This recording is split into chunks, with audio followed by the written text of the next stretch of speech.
Good afternoon, it's Thursday and it's time for our iMusic webinar. It's just before past, so we're going to wait for a couple of minutes before we really get started to let the relative parties join in. This is a webinar about our new software, iMusic. iMusic is essentially a software interface. It's all accessible via the cursor, and it's a cursor-based musical instrument. And what we've done is taken all that we've learned from developing the Skoog hardware, which is a pentatonic-based tactile interface with 5 surfaces for expressive control.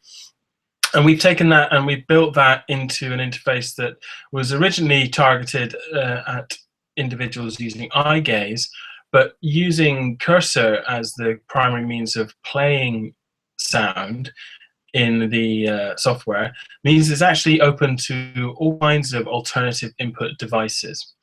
So it's past now. I'll probably wait a little bit longer for people around. We're expecting a few people from Canada and around the globe to join in, and hopefully my world clock knowledge is good enough to make sure that we're all in the right time at the right place. I seem to have a mental block sometimes with time zones and consistently I'm either ahead or behind by an appropriate amount. So yes, this is a webinar about iMusic. You're not going to see that much of me, which is probably a welcome bit of news for most of you. What I'm going to do is run this via a screen share so that you can see the software in action and ideally, I hope, hear it.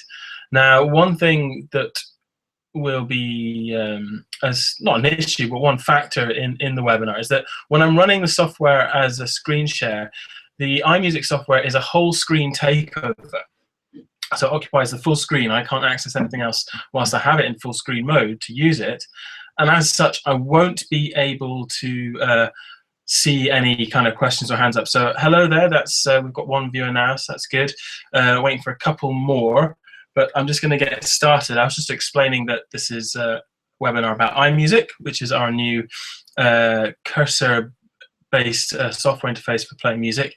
And it is built on the principles that we've researched and employed in developing accessible music making using the Skoog hardware interface, which is based around a pentatonic system of playing and accessing music. So what I'm going to do now is switch to a screen share. And as I was explaining there just before the viewers came in, that when I'm in the screen share mode, I won't be able to see the Q&A panel in the Google webinar.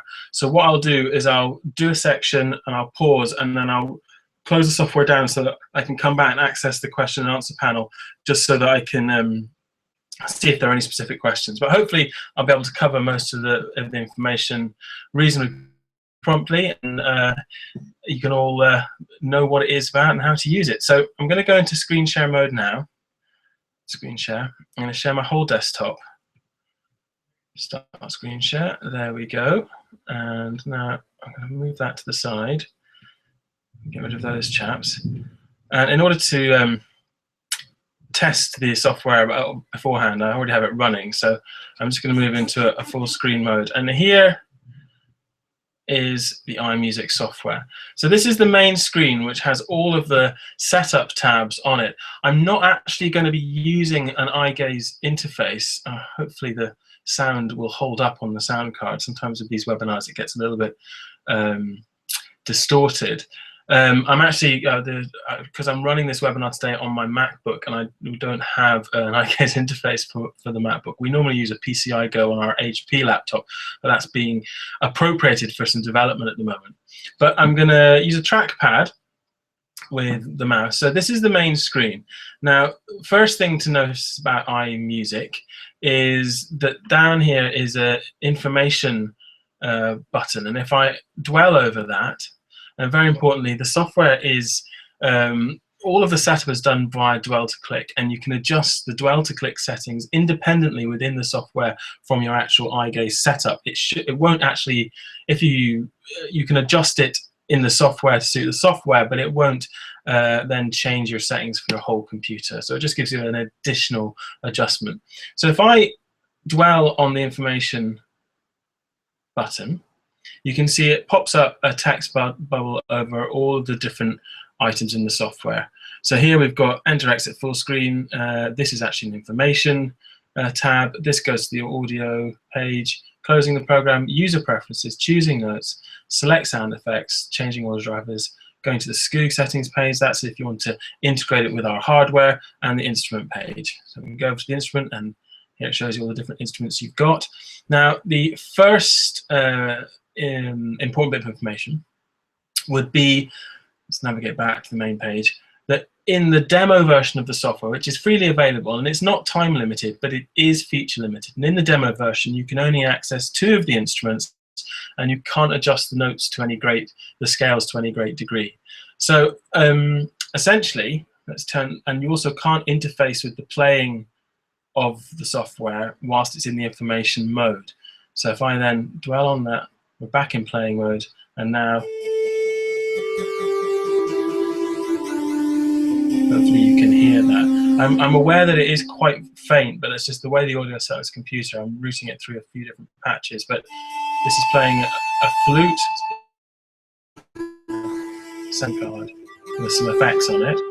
As I move into the circles, it starts to play. And how you set, so it's 5 activation zones, with each has got a gentle, medium, and hard activation, and each of these is assigned to a different note in a scale. Okay, so essentially you have 5 notes at a time, and you can use those to play in a variety of ways. So it's an eye-gazeable or cursor playable pentatonic tunable interface. So first things first, let's just check that if there are any questions. So I'm going to go to my Q&A app. No questions as yet, so I'm going to press on with getting the software set up, and then I'm going to show you a little bit how to use it. So the first thing you need to do in setting up the software is making sure that you're getting sound. So down here, when the software starts up, you'll find that this audio tab, if I dwell on that, it pops up, will be switched off. So the sound always starts off in a default off position. So you need to navigate into here and make sure that button is pressed down. Now, what I'm noticing on my software here is that my repeat time for my dwell settings is a bit fast for me. So what I'm going to do is I'm going to go up to my user settings, which is on this tab here, and I'm going to adjust my dwell time settings, my repeat time. So it's, yes, really rather fast at 400. For it to be about 700 or even 800 milliseconds. Okay, so that gives me a bit of a better setup. So I've turned the sound on, and obviously I'm hearing sound. If I wasn't hearing sound, then I would go here to the audio setup tab, and this allows me to adjust various settings to do with the sound card. Now the software will have a best guess attempt at setting up for your machine, but it may well be that you have an external sound card or different sound cards built in, and when you download the software, you will receive a PDF or a link to a PDF that will walk you through the different options in terms of how to set this up. And once you have it set up, it's important that you save the settings by using this floppy disk image on the button there to save the settings. You can adjust various different elements of it to make sure that you get the best sound settings for your computer. And as I say, there's a PDF support document that comes with the demo software to help you get that set up. So you know, dwell on that, put that tab away. So now I've got sound. There we go. So how do I choose different sounds to play with? I navigate here to the instruments screen, which is on the left, and simply dwell on an instrument. Let's try the vibes, because that's one of the ones that is in the demo pack. That's very quiet, but I'm hoping you can hear that. The percussive instruments, you have to actually move into the circle, and you have to move out and back in again if you want to play another note, because it's percussive. The dynamic instruments like the flute or the bow strings, they work a bit better, but that's literally, it's as easy as that, just to select a sound,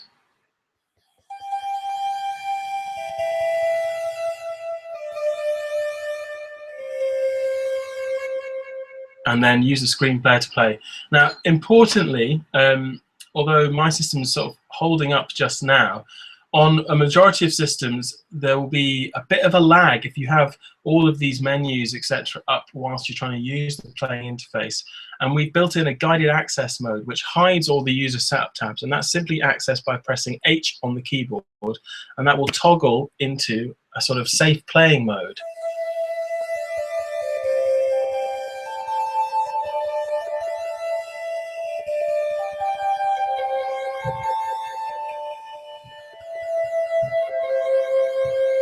Okay, and so that's really a key bit of advice, because otherwise in a lot of Windows systems we've found that there's too much lag to make it playable, and the audio is breaking up a bit at my end. Hopefully it's still holding up for you. And so what you have is a pentatonic tunable playing interface. And so what can I use that for? Well, really, you can use it to enable you to play along with the entire music catalogue of the world, really.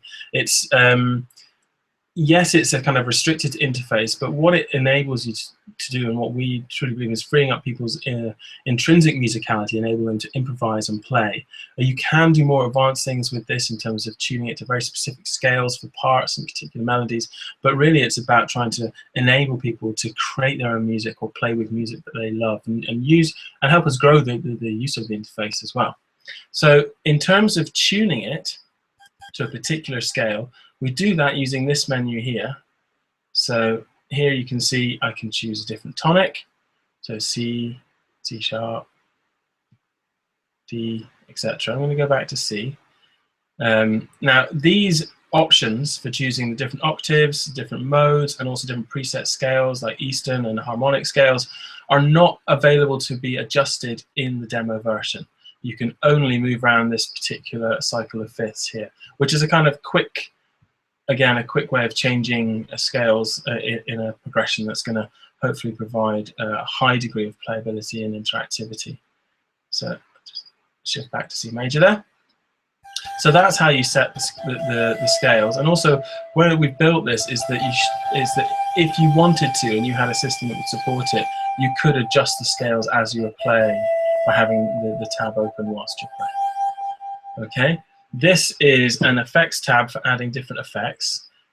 In this software, in the demo mode, you can't adjust the parameters here. So here we can change these to be different and turn them on or off. In the demo version, you can just turn them on or off. Let's put these on.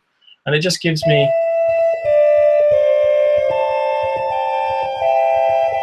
a bit more character to play with. And you'll notice that with the playing, the other thing that we've tried to incorporate is a degree of expressivity. So if I play in the small and medium circles, it's quiet and breathy, and I get a stronger sound, so I'm blowing harder as I move up through the larger circles. And that gives me, so it's not just on-off, I can just, so there you go, it's a kind of poppy doot-doot, whereas this is more of a blown sound that gives a more dynamic and expressive quality to the sound. So I'm just going to finish navigating the different aspects of the software, different features, and then I'm going to move into an applications mode. So I'll just keep going via this to illustrate the different aspects of the software, and then I'm going to shut the full screen down, have a look, see if there are any questions, and then we're going to have a look at a couple of applications, and then able to answer any questions if you have any. So the things we have looked at are getting set up with the audio, the effects, setting of notes. In the user settings part here, there's also different overlay modes that you can choose. And these give you different feedback on the screen player. Early feedback is that these dynamic 1 and dynamic 2 are very useful. And it's really just about what you prefer. So this really helps with eyegaze users and other input devices in terms of more feedback on where you're moving the acting kind of activation part of the software in terms of playing the screen player. And this is also where you can choose to either use the eyegaze input or the screen player input versus an actual hardware SCOOG. So let's have a look at that. Down here, this is where if I had a hardware SCOOG, which I do, but I'm not going to plug it in just now, I would be able to connect it and then adjust the different parameters of the SCOOG setup, the hardware SCOOG, using my eyegaze interface. So I could choose notes, I could use instruments, I could adjust sensitivity of my Skoog using eyegaze. Another thing that you can do on this screen, that whether you have a Skoog connected or not, is to turn on the additional expressive parameters in the models. So in this, what we're talking about is adding an additional playing parameter. So for the flutes, it's changing the embouchure, which introduces a pitch bend. And that's done by a kind of radial deviation from the center of the circle. So there's my tone, and then if I move left.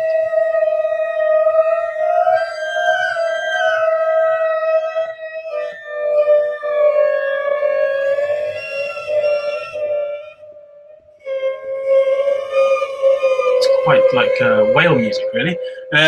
So that's, again, something else you can turn on, activate, turn off. It gives more options in terms of playing, and it provides a different character to playing. Each individual sound model will have a different twist tilt parameter assigned to it, and these are to be explored and played with. So that's the other element. Down here as well, I can also record my performance by just dwelling on the record button. Now we're recording.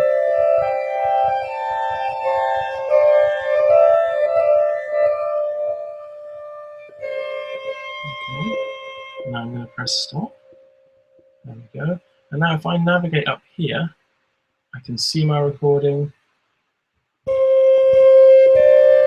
play it back.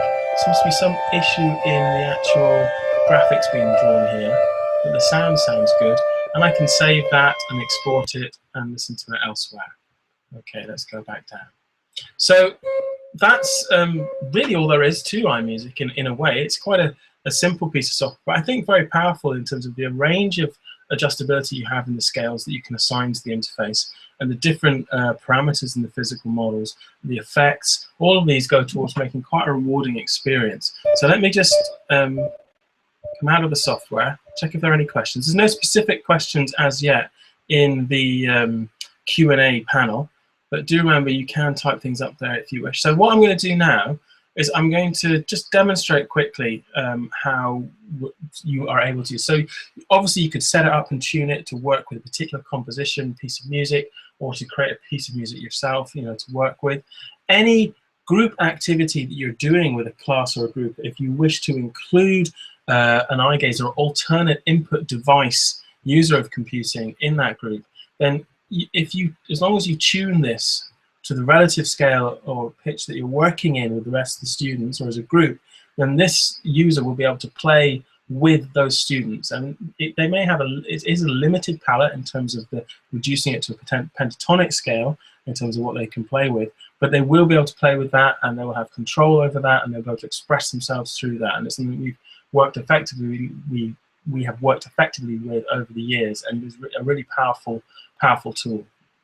So let's have a look at an application. And so a particular application, we're going to go to the Skoog Music website, relates to using some of our resources. Let's have a look over here. So I'm going to go to the Skoog website. Here we are. Hopefully you can see my desktop. I'm going to move a bit slowly on this, so there's a chance to catch up. And many of the resources for Skoog as the hardware are also compatible with iMusic as a package, because they are using the same pentatonic system. Now, Skoog, the hardware itself, doesn't have to be pentatonic scales. You can adjust the notes individually and manually. And that's something we're looking to build into iMusic, should people want that. It depends on the different user groups and how we take that forward. Now, at the bottom of the Skoog page here is a resources section. And if I go to top tunes, it's so strange, I'm used to it working by dwell, and I have to remember to click, which is an odd thing. And if I go to pop tunes here, now this is a resource that we're building up as we're going along. It's tunes that users have requested us to transcribe for Skoog. And what we do is we transcribe elements of them, but we also find out what the key is. So there's a range of different tunes. There's over 130, 140 songs, popular songs, arranged from the Beatles and Quincy Jones to Gangnam Style and I don't know what, Calvin Harris. I am going to look at this one by Hall & Oates, mainly because this is one of those tunes that I can play with using the software in its demo mode. So you can see here I could download stuff from my hardware Skoog if I wanted, but what I'm interested in is this. Select the C major pentatonic scale to improvise to this song. Okay, so I've got the information I need. click the YouTube link, and that will take me to YouTube so I can play it, and here it is. And now, as long as I'm in C major, which is one of the demo keys, I'll be able to play along. So I'm going to do that. I'm going to go into performance mode.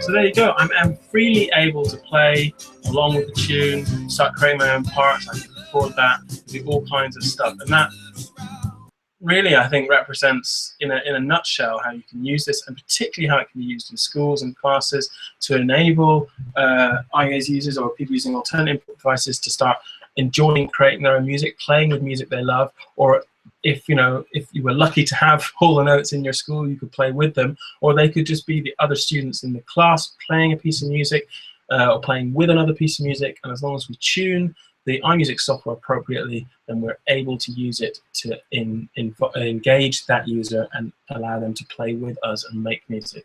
So that is iMusic. It is the first release, and we are looking forward to evolving it, adding features, and really expanding the user base as best we can. As I've indicated, there is a free version to download at the Skoog Music website. If you've signed up to this webinar and you would like to get access to the free version, please do just drop us an email.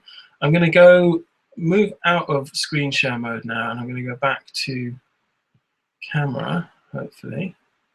Is that going to work? Yes, hello. Right, so that's it, 20 minutes, a fairly quick webinar today.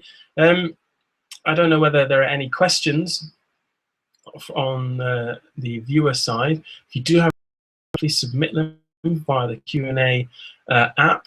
And other than that, I will say goodbye just now. And look out for other webinars on the Skoog hardware and the other range of products that we have. Do have a look at the website.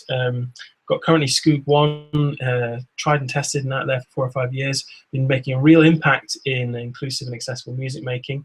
And we're also looking forward to releasing Skoog 2 in the summer, which is a wireless iOS compatible version of the hardware with a slightly different look and feel. The original Skoog concept was as a participatory design team embedded in schools and healthcare units across the UK, looking at different ways of engaging those who face barriers to making music via traditional means. And so that's what we're into. So get in touch, let us know about it. Thanks very much. I'll see you soon. Bye-bye now.